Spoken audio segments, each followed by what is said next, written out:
फूटी फूटी भोरही से रोवे नीर धनिया, कैसे करी बरत तोहार हे माई, कैसे करी बरत तोहार।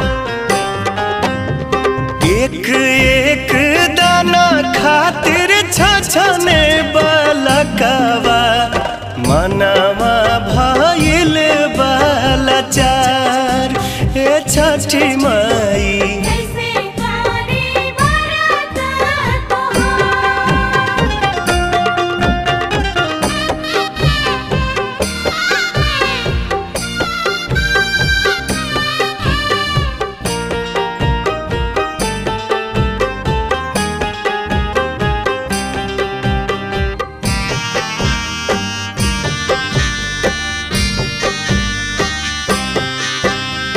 मांगे खाती गईनी कुछो जेकरा दुआरी, देखी के हंसेला केहू बुझे ना लाचारी।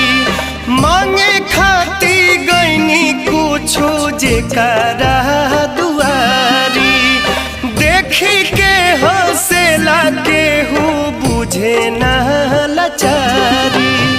जिंदगी जियाई कैसे पी पी के पनिया, चारू ओर लऊ के अन्हार ए माई, कैसे करी बरत तोहार।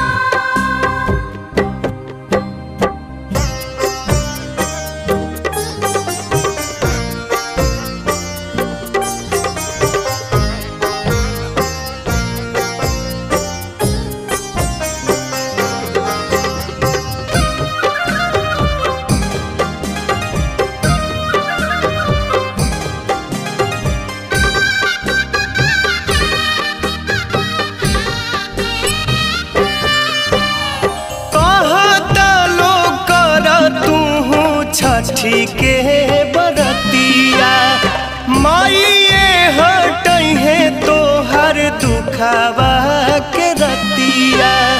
कहता लो कर तू छठी के बरतिया, माइए हटई है तोहर दुखावा के रतिया। कही के सुनावे सब रौरी कहानिया, कई देलू सबके उधार ए माई, कैसे करी बरत तोहार।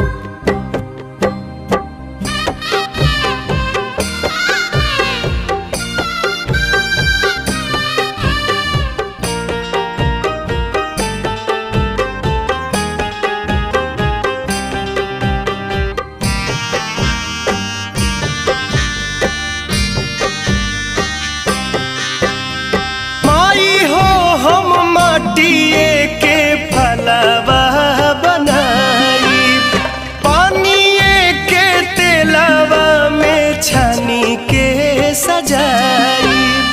माई हो हम माटिए के फलवा बनाई, पानिए के तेलवा में छानी के सजाई।